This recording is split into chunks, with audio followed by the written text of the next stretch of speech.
신약성경 167면 요한복음 12장 1절로 11절입니다. 말씀 봉독해 드리겠습니다. 6월절 엿새 전에 예수께서 베다니에 이르시니 이곳은 예수께서 죽은 자 가운데서 살리신 나사로가 있는 곳이라. 거기서 예수를 위하여 잔치할세 마르다는 일을 하고 나사로는 예수와 함께 앉은 자 중에 있더라.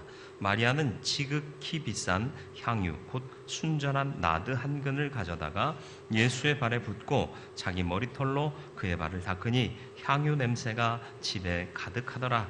제자 중 하나로서 예수를 잡아줄 가룟 유다가 말하되 이 향유를 어찌하여 300데나리온에 팔아 가난한 자들에게 주지 아니하였느냐 하니, 이렇게 말하면 가난한 자들을 생각함이 아니요 그는 도둑이라 돈꾀를 맞고 거기 넣는 것을 훔쳐가미러라. 예수께서 이르시되 그를 가만두어 나의 장리할 날을 위하여 그것을 간직하게 하라. 가난한 자들은 항상 너희와 함께 있거니와 난 항상 있지 아니하리라 하시니라. 유대인의 큰 무리가 예수께서 여기 계신 줄을 알고 오니 이는 예수만 보기 위함이 아니요 죽은 자 가운데서 살리신 나사로도 보려 함이러라. 대제사장들이 나사로까지 죽이려고 모의하니 나사로 때문에 많은 유대인이 가서 예수를 믿음이러라. 아멘. 거룩하고 자비로우신 아버지 하나님, 오늘도 주님 말씀 앞에 섰습니다. 말씀을 통해 주의 음성을 듣게 하시고 주의 뜻을 분별케 하여 주시어서 세상의 가치가 아닌 하늘의 가치, 주님의 뜻대로 순종하며 살아가는 성도의 삶을 살게 하여 주옵소서. 성령께서 지혜의 영으로 역사하시기를 예수 그리스도의 이름으로 기도드리옵나이다. 아멘. 성경을 읽다 보면 놀라운 사건들이 많이 나와요. 근데 이제 그게 너무 익숙하게 들려져서 놀라지 않을 때도 있어요. 근데 사실은 잘 묵상해 보면 놀랄 만한 사건들이 기록되어 있습니다. 우리의 일반적인 상식으로는 이해할 수 없는 일들이 나오기 때문에 그렇습니다. 그런데 그 일을 할 수 있게 하는 것은 바로 믿음이다라는 것이죠. 오늘 본문 1절에 보면 6월절 엿새 전에 이렇게 얘기를 해요. 주님이 이제 고난당하실 겁니다. 고난당하시는 그 일 앞에 한 주간 첫머리에 마리아가 주님을 향해 값비싼 향유를 부어 드립니다. 이 사건 앞에 어떤 한 사람은 비난을 하죠. 힐난합니다. 힐난이라는 게 뭐냐 하면 마음이 괴롭도록 비난하는 것을 힐난이라고 얘기를 하죠. 그것도 주님을 따르던 자 중에 하나가 그런 마음을 가졌더라라는 것입니다. 사람은 내가 무슨 마음을 갖고 있느냐, 내가 어떤 삶을 살았느냐에 따라서 상대를 바라보게 돼 있어요. 세상이 아름답게 보이십니까? 여러분은 아름다운 사람이십니다. 세상이 참 더럽습니까? 미안하지만 마음에 더러움이 있습니다. 여러분이 세상을 아름답게 볼 수 있길 바랍니다. 사람을 볼 때에도 마찬가지입니다. 사람의 모습을 또 인격을 다 알 수는 없지만 사람을 존중하십니까? 그 안에 모든 것을 존중하는 가치가 있기 때문입니다. 나보다 못한 사람 쉽게 보십니까? 우습게 보십니까? 존중하는 마음이 없기 때문에 그렇습니다. 옛날 얘기 잘 아시잖아요. 당신이 누구같이 보이요? 농담을 했더니 상대방은 당신은 뭐같이 보입니다. 이렇게 응수했던 얘기 있지 않습니까? 누구 눈에는 뭐만 보이고 누구 눈에는 뭐만 보입니다. 이런 교훈이 있지 않습니까? 오늘 마리아가 주님을 향해 값비싼 향유를 드려요. 근데 3절 말씀 보니까요, 그냥 비싼 향유가 아니라 지극히 비싼 향유. 그러니까 최고로 비싼 향유다라는 겁니다. 지극히 비싸다는 건 최고란 뜻이에요. 가장 비싼 향유를 드렸는데 그게 뭐냐? 순전한 나드다. 나드는 히말라야에서 자생하는 식물이고요.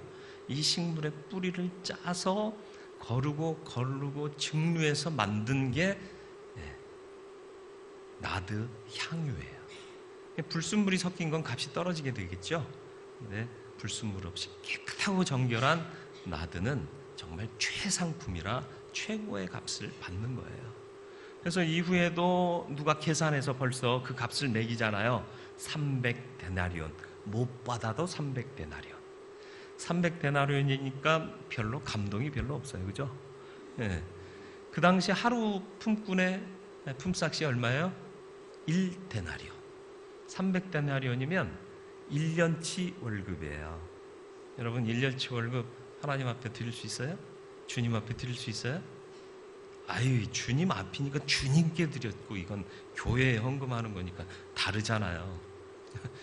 이게 이제 오늘 이 시대의 우리의 딜레마예요. 이 교회가 누가 주인이시죠? 누가 머리시죠? 예수 그리스도. 근데 자꾸 교회의 주인이 혹은 교회 대표가 목사로 인식돼요. 혹은 당회로 인식돼요. 아닙니다. 여전히 어느 때에도 교회의 머리는 주님이십니다. 우리가 드리는 모든 것들은 제가 받는 게 아니고 주님 받으시는 거예요. 어떤 사람들은 11조의 무용론을 얘기하면서 구약의 전통이다. 이미 끝났다. 그리고 그 사람들의 재물을 착복하기 위한 목사들의 논리다 그래요. 목사가 11조 다 갖는 줄 알아요. 그랬으면 좋겠어요. 작은 교회라도요, 다 재정부 집사가 있어서요, 재정 지출 출납 이런 거 다 거기서 하게 돼 있어요. 목사가 직접 만지는 일은 없어요. 근데 세상 사람들은 헌금하면요, 목사가 다 갖는 줄 알아요. 그래서 그런 우스갯소리도 나오잖아요. 해도 되나 모르겠네. 썰렁해질까 봐. 랍비하고 신부하고 목사님이 이제 헌금에 대해서 얘기를 하는데, 랍비가 얘기를 했대요. 원을 그려놓고 2m 밖에서 드려진 헌금을 탁 던져가지고 원 안에 들어가는 건 주님께로, 밖에 있는 건 내가. 원 안에 들어가는 게 원을 어떻게 그리느냐에 따라서 다르잖아요. 그러니까는 신부가 나는 작은 원을 들여서 그 안에 들어가는 거 정말 어렵게 들어가는 거니까 그 귀한 것은 하나님께 드리고 밖에 있는 건 내가 갖는다. 그 얘기를 듣고는 목사님이 그렇게 인간적으로 살지 말라고. 나는 하나님께 드려진 헌금 다 이렇게 올려드린다고, 던진다고. 하나님이 받으시면 그건 하나님 거고, 안 받으시고 떨어지는 건 그냥 내가 갖는다고.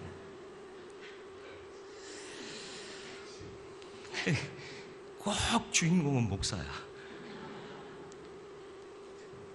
세상 사람들이 우스갯소리를 하면서도 자꾸 그렇게 우리의 생각을 그렇게 만들어요.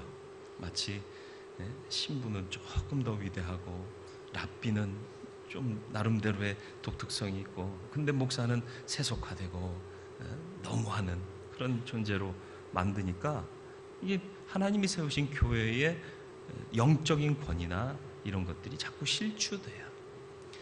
그런 세상 속에서 살지라도 주님을 향한 순수한 마음은 여러분이 변치 않았으면 좋겠습니다. 주님이요, 상황을 따져보면 위기의 상황이에요.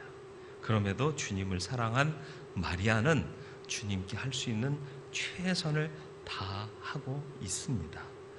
마리아가 주님께 값비싼, 지극히 비싼 향유, 순전한 나드를 드린 의미가 뭐냐, 그 안에 담긴 숨은 뜻은 무엇이냐를 좀 살펴볼 수가 있습니다. 살펴볼 필요가 있습니다. 먼저는 예수님의 장례를 준비하는 드림이었다. 7절 말씀, 비난하는 사람 앞에서 보다 못한 주님이 말씀을 하시죠. 같이 읽어볼까요?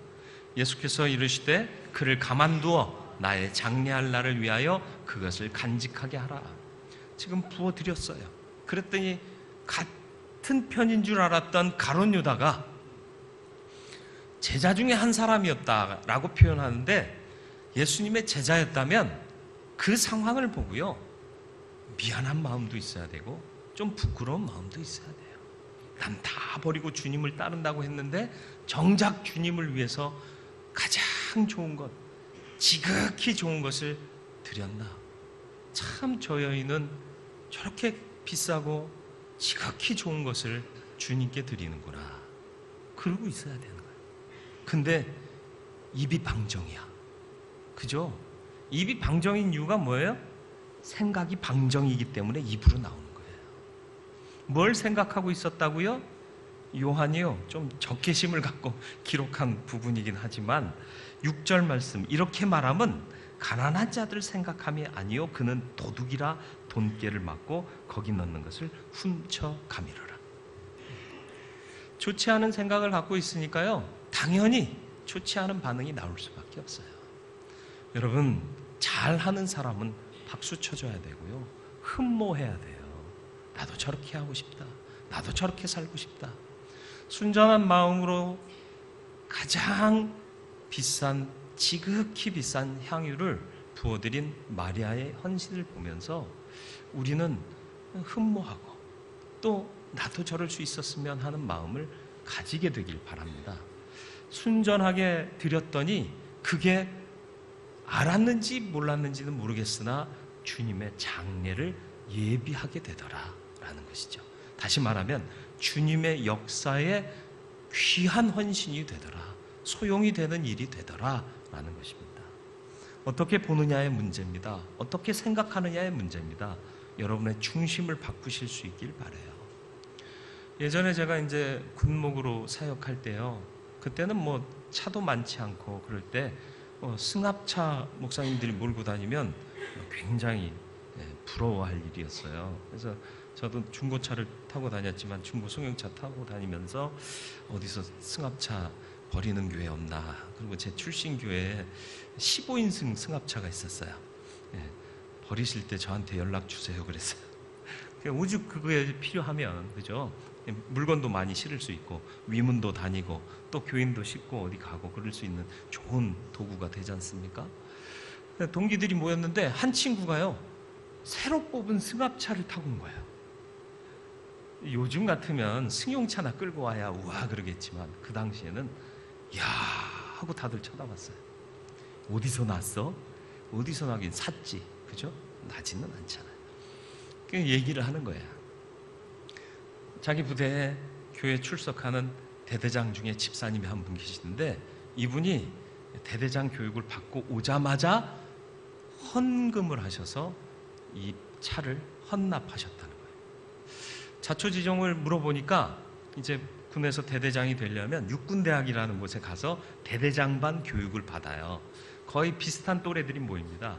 친구랑 같은 방을 쓰게 된 거예요. 근데 이 친구는 예수 믿는 사람을 비난하는 친구인 거라. 이게 교회 다니는 사람 우습게 보고 막 욕하는 그런 친구예요. 이 대대장 집사님이 집사인 걸 알고는 이제 수업 끝나고 방에 있을 때 한 사례를 얘기하는 거예요. 자기들이 잘 아는 선배가 예수 잘 믿는 사람이었는데 이 사람이 퇴직을 하면서 받은 퇴직금 전액을 그분이 출석하던 교회가 건축하는데 건축헌금으로 다 냈다는 거예요. 평생 군생활하면서 받은 퇴직금을요, 교회 건축헌금에 냈다는 거예요. 이렇게 바보 같은 짓이 세상에 어딨냐고, 미친 거 아니냐고. 그 친구가 그 선배를 욕하는 거예요. 그러면 이제 이 집사 대대장님이 그러게 그건 너무한 거 아니야? 이렇게 반응할 줄 알았던 거예요. 근데 이 집사 대대장님이 듣고는 야, 그 선배 대단하다. 그렇게 전부를 드리는데 나는 과연 주님 앞에 한 게 뭐가 있나? 자기를 돌아본 거예요. 그러니까 안 되겠다.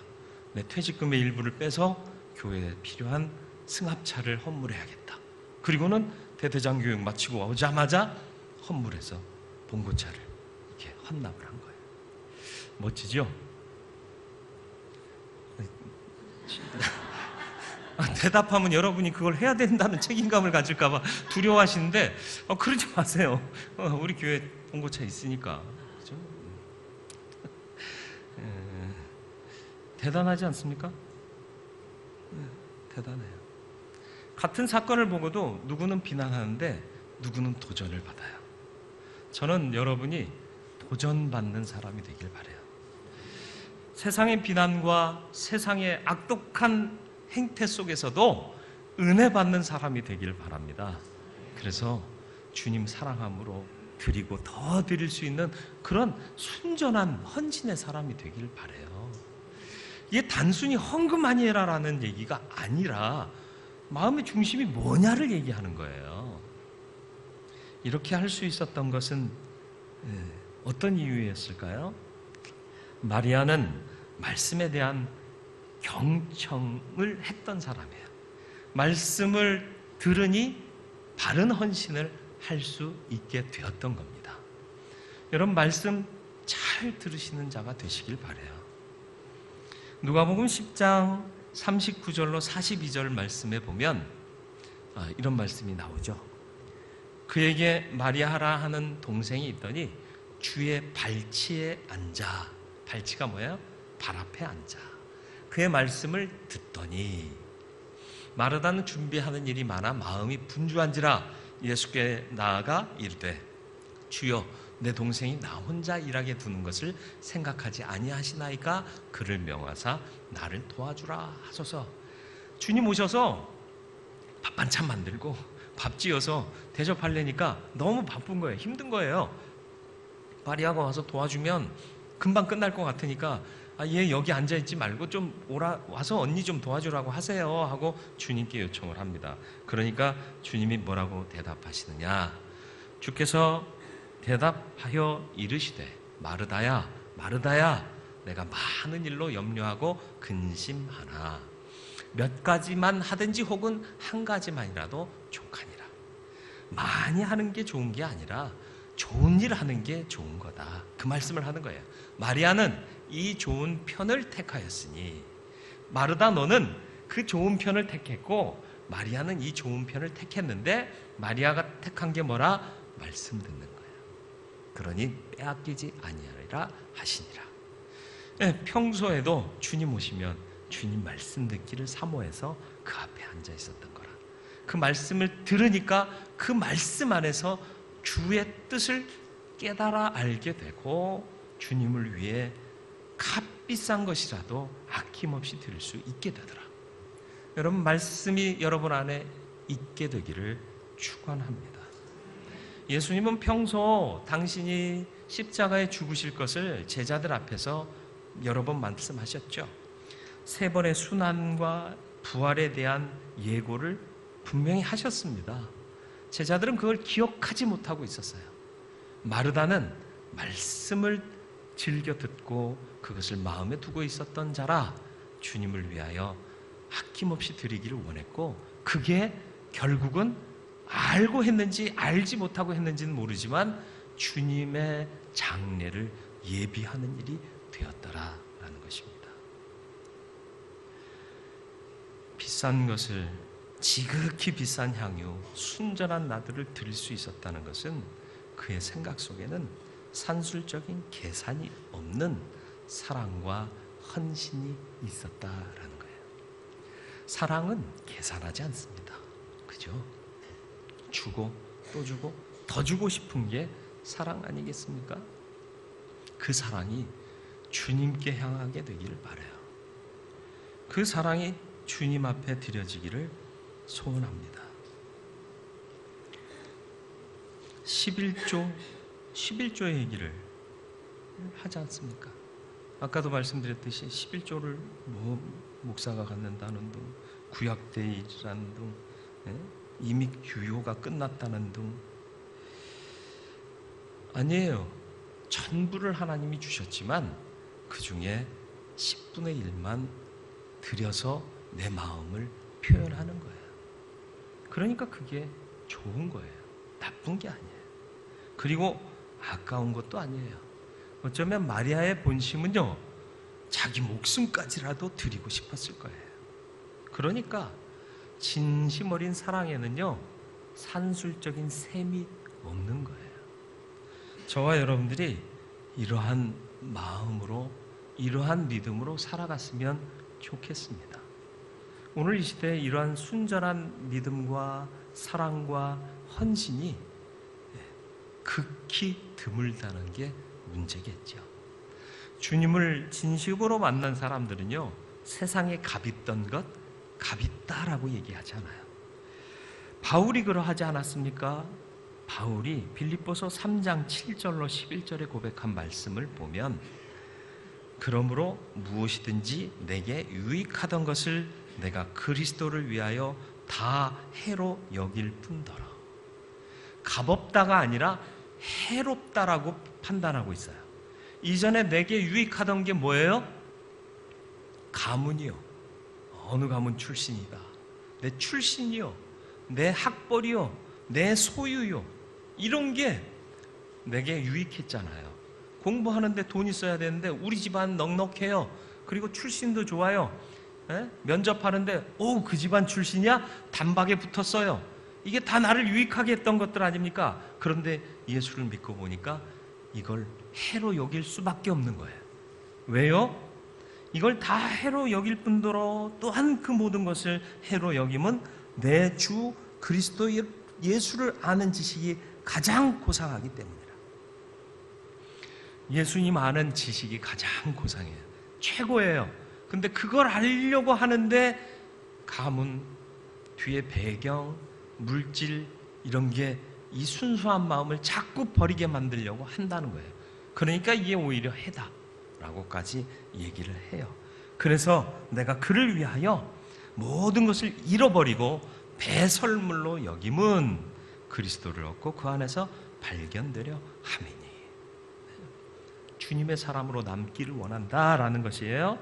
내가 가진 의는 율법에서 난 것이 아니오 오직 그리스도를 믿음으로 말미암은 것이니 곧 믿음으로 하나님께로부터 난 의라. 내가 그리스도와 그 부활의 권능과 그 고난의 참여함을 알고자 하여 그의 죽으심을 본받아 어떻게 해서든지 죽은 자 가운데서 부활에 이르려 하노니.